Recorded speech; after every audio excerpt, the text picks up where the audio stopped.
8:25, it's your theme song, Derek. Clearly. We had to bring it back on. Derek Kief, astronomer, our expert, our go-to whenever there's a big lunar event happening. Tomorrow morning, I'm hearing there's an event that it has been 150 years since we've seen something like this. What is about to happen? So we have a super blue total lunar eclipse that's coming up Okay, let's say tomorrow morning. super blue total lunar eclipse. Okay, tell us what this is, because I have questions about terminology that gets thrown out. Sure. So I guess going through the words, super, our moon goes closer and further to the Earth throughout the course of its orbit. The orbit of the moon is not a perfect circle, it's elliptical, and so it gets closer and further to the Earth. When it is on the closer side of things, we call it a supermoon. When it's further, it's a micromoon.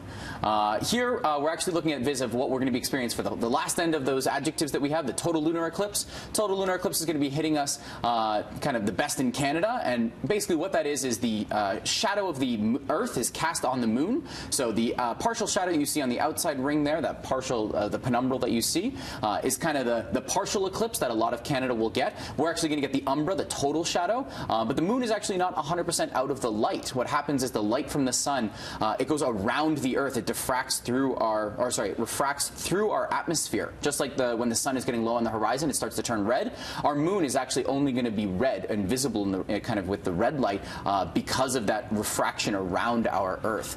So only the red light will actually make it to the moon, giving it that reddish glow that you'll see there. So the rarity really comes from the fact that all three are there, the super, the blue, and the total lunar eclipse. So when the terms like blood moon get thrown out, blue moon, are these actual terms of scientific background, or are these just common words thrown out? Not really. So blue has some semblance of it. It actually comes from the Farmer's Almanac, which means 2 full moons in the course of a month, or the 3rd full moon in a season of 4 full moons.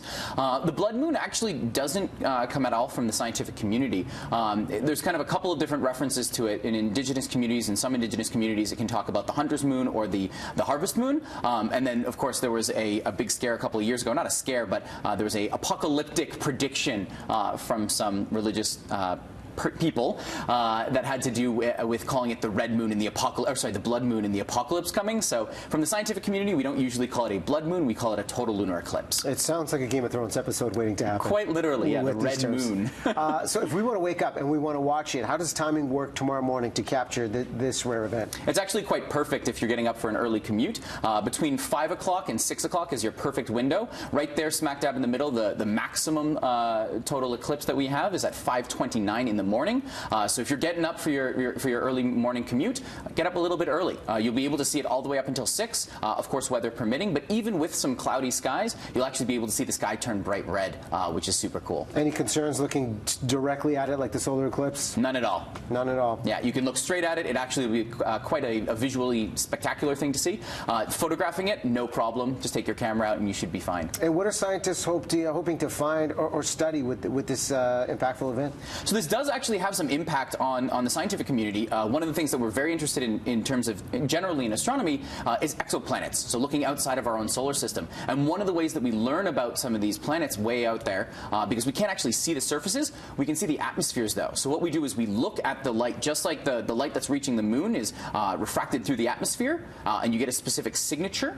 What we're doing is we're doing that exact same thing to exoplanets and trying to image, okay, what are the compositions, what are the materials, what are the elements that we have in the atmosphere, because that'll tell us a little bit about the surface of the planet. So what's happening to the moon is the same thing that we study with exoplanets. So it's a great opportunity to kind of test that and figure out how can we hone these techniques and these instruments in order to look further and see, you know, what else is out there. And is there an ideal viewing spot here on the West Coast, and for anybody streaming this interview across the country, of where are the best places to see this? Sure. So as the moon is actually going to be setting around 8 o'clock, so you do want to have a clear view of your western sky.